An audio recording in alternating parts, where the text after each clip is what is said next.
ስትራቴጂ ኖሯችሁ ለምን ትከስራላችሁ? መልሱ ያለው ቻርቱ ላይ ሳይሆን ጭንቅላታችሁ ውስጥ ነው። ሰላም ጤና ይስጥልኝ የኢትዮ ዲጂታል ኢራ ቤተሰቦች፣ ፍራኦል እባላለሁ። ዛሬ በፎሬክስ መሰረታዊ ስልጠና የመጨረሻ ክፍል ስለ ስኬታማ ነጋዴዎች ሚስጥር ወይም ሰክሰስ ስላደረጉ የፎሬክስ ትሬደሮች ስለ ልቦናና የንግድ እንቅስቃሴ እቅዳቸውን ለማውራት እንሞክራለን።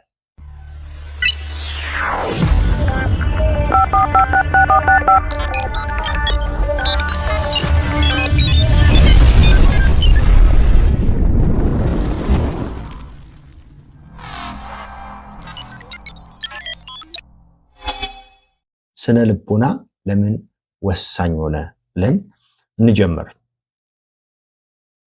ፎሬክስ 20% ስትራቴጂ 80% ደግሞ ስነ ልቦና እንደሆነ ይታወቃል። በዚህም ብዙዎቻችሁ ስማርት መኒ ኮንሰፕት ወይም ፕራይስ አክሽን ከተማራችሁ በኋላ ወዲያው ትርፋማ የምትሆኑ ይመስላችኋል። ነገር ግን ገበያውን መቆጣጠር አትችሉም። ራስን መቆጣጠር ግን ትችላላችሁ። እነዚህም 3 ቢግ ኢሞሽኖቻችሁን በማቆም ማለት ነው። ለምሳሌ ስግብግብነት ወይም ግሪድ መሆን። በአንድ ቀን ሚሊዮነር ለመሆን መመኘት ትልቁ ጠላታችሁ ነው። ይሄ ሲባል ለምሳሌ ያስቀመጣችሁት ቲፒ አለ እንበል። ያስቀመጣችሁት ትርፍ እያለ ነገር ግን ካስቀመጣችሁት ትርፍ በላይ መፈለግ፣ ያ ግሪዲነት ወይም ስግብግብ ሆናችሁ ማለት ነው። ስለዚህ መውጣት ባለባችሁ ሰዓት ወይም ቲፒ ብላችሁ ያስቀመጣችሁ ቴክ ፕሮፊታችሁ ያስቀመጣችሁበት ቦታ ትክክለኛው ቦታ ላይ መውጣት። ሌላኛው ነገር ደግሞ ፊር ኦር ፍርሃት ብለን የምናወራው ነገር ነው። ኪሳራን በመፍራት ብቻ ትክክለኛ እድሎችን ማለፍ። ይሄ ሲባል ጥሩ የሆነ ቴክኒካል አናላይሲስ ሰርታችሁ ትሬዲንግ ቪዋችሁ ላይ መታችሁ ፋይናሊ ግን ያንን ነገር ትፈሩታላችሁ። ኪሳራን ከመፍራት አንጻር ኪሳራን ፈርታችሁ ያኛው ትክክለኛ እድላችሁ የሆነበትን ቦታ መግባት ያሰባችሁ ትክክለኛው ቦታ ነው ብላችሁ የምታስቡበት ቦታ አለመግባት በራሱ በስነ ልቦናችሁ ላይ ትልቅ ችግር ተፈጥሯል ማለት ነው። ሌላው በቀል ወይም ሪቬንጅ ትሬዲንግ ነው። ይሄ ሲባል ለምሳሌ የሆነ ትሬድ ገባውኝ፣ ከዛ እዛ ትሬድ ላይ ከገባው በኋላ በስቶፕ ሉዝ ወጣውኝ ወይም ደግሞ ያንን ትሬድ ሎስት አረኩኝ። ያን ትሬድ ሎስት ካረኩኝ በኋላ ድጋሚ ያችኛዋኑ የተበሏትን ገንዘብ ያጧትን ገንዘብ ለማስመለስ መግባት ወይም በቀል የሚባለው ገበያው ላይ ወይም ማርኬቱ ላይ እንዳትቆዩ አካውንታችሁንም ብሎ እንድታረጉ ሊያረጋችሁ ይችላል። ሌላው ወደ ነጋዴዎች ወጥመዳቸው እንምጣ። ወይም ደግሞ ምን ይባላል? ፊር ኦፍ ሚሲንግ አውት ይባላል። እዚህ ጋር ስንመጣ ንግድ እንዳያመልጠኝ ብሎ ያለ ጥናት መግባት። ይሄ ሲባል ለምሳሌ ለንደን ኪል ዞን ላይ ነው መገባው ብላችሁ አስባችሁ ለንደን ኪል ዞኗ እዛ ጋር ከመድረሷ በፊት እናንተ ጥሩ የሆነ ቴክኒካል አናላይሲስ ሳትሰሩ ትቀሩና እናንተን ግን በቀን ከቁጥጥር ውጭ ብዙ ንግዶችን ትከፍታላችሁ ወይም ኦቨርትሬድ ልታደርጉ ትችላላችሁ። ስለዚህ በዛም ደግሞ አካውንታችሁን ብሎ ልታደርጉ ትችላላችሁ። ወደ 2026ቱ ደግሞ የቴክ ቲፕ ስመጣላችሁ በ2026 ገበያው ፈጣን ነው።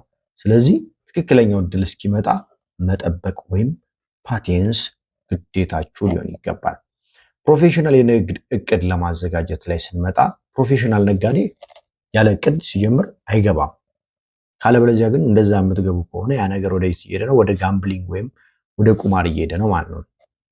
ስለዚህ እናንተ እቅድ እነዚህን ሊያሟላ ይገባል። ለምሳሌ ሰዓቱ እና ጥንዱ ወይም ደግሞ ፔሩን ኢንተሪ እና ኤግዚት የሚለውን ሊያሟላ ይገባል። እነዚህን ሳታደርጉ ወደ ማንኛውም ትሬድ አትግቡ።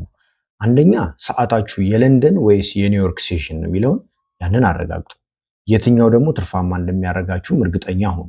ወደ ጥንድ ደግሞ ስንመጣ ለምሳሌ ዩሮ ዩኤስዲ ብቻ ነው ወይስ ጂፒፒ ዩኤስዲ ነው ኤክስዩ ዩኤስዲ ነው የሚለውን ከእናንተ ጋር አብሮ የሄደውን ወይም ቴክኒካል አናላይሲሳችሁን ሰርታችሁ ውጤታማ ያደረጋችሁን ጥንድ ወይም ደግሞ ፔር ብቻ መምረጥ፣ ከዛ ያንኑ ብቻ ትሬድ ማድረግ። ለምሳሌ እዚህ ጋር ሎዝ ስታደርጉ ሌላ ፔር ጋር ሄዳችሁ ሎዝ ማድረግ ተገቢ አይደለም። ያንኑ ፔር ብቻ ወግማችሁ መስራት ማለት ነው።